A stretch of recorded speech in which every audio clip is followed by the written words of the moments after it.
Quand je suis arrivé ici, je ne connaissais pas la région, je n'avais jamais entendu parler de la baie de Somme, je ne savais pas ce que c'était, donc j'ai tout découvert, des falaises jusqu'aux phoques. Donc j'imaginais même pas une plage sans sable fin, quoi. Les gros galets, c'est quand même le seul endroit où on doit mettre des crocs pour aller se baigner. Où est-ce que je suis arrivé, quoi? Pour Hélène. Pour Hélène. Pour Hélène.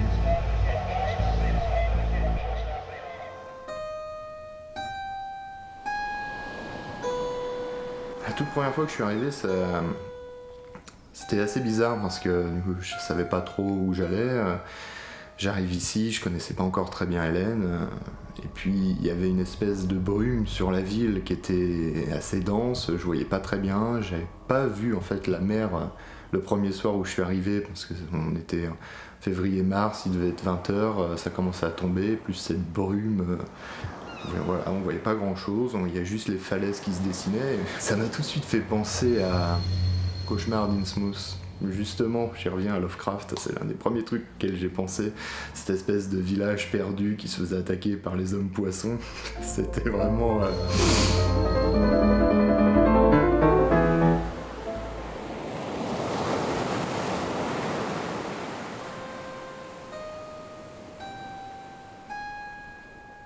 Quand j'ai allumé la lampe, il était déjà mort. Il s'est noyé. Hélène, elle aimait beaucoup les jeux de plateau, elle m'a fait découvrir et j'ai accroché et de fil en aiguille, je suis un peu devenu fou très rapidement. J'ai acheté une collection impressionnante. Je voulais la partager, la faire découvrir aux autres et apprendre à jouer. Je vais toujours essayer de trouver le jeu qui va plaire. Par exemple, ma mère qui n'aime pas du tout les jeux de logique, les jeux de gestion, les jeux de dés, les jeux calculatoires. On se fait des parties de Sherlock Holmes, d'enquête, réflexion romanesque, tout ça, et elle nous agresse dès le matin pour relancer une partie, et ça c'est la petite victoire.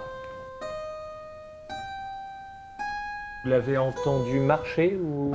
Il était mort. En ouvrant cette salle de jeu à l'été, je voulais, dans la continuité de cet esprit, partager ma passion au plus possible.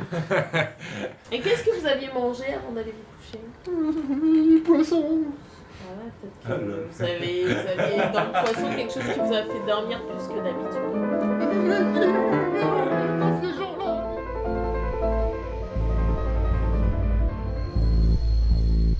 Où est-ce que je suis arrivé, quoi? Pour Hélène. Pour Hélène. Pour Hélène.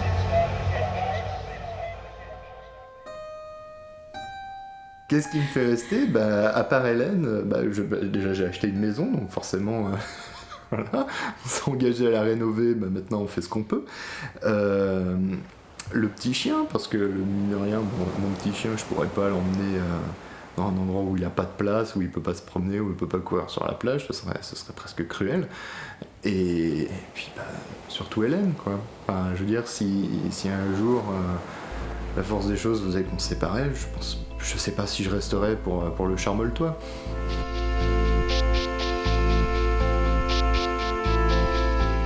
Moi, ce que j'aime bien, c'est bête, mais c'est une ville qui est un peu figée dans le temps et elle pourra pratiquement jamais bouger. De par la falaise qui menace de s'écrouler, les constructions neuves sont impossibles. On sait que le paysage ne changera jamais. Et c'est un paysage qui, mine de rien, assez joli quand il fait beau. Il y a une atmosphère dans le coin. Il y a vraiment une atmosphère, et puis on est entre deux régions avec d'un côté quelque chose de tout plat avec des marécages et la baie qui s'étend, et de l'autre côté les falaises qui ressemblent un peu aux falaises anglaises et la continuité des trottaves. C'est quelque chose d'assez remarquable. D'ailleurs, j'ai toujours été étonné que ça soit pas plus connu que ça.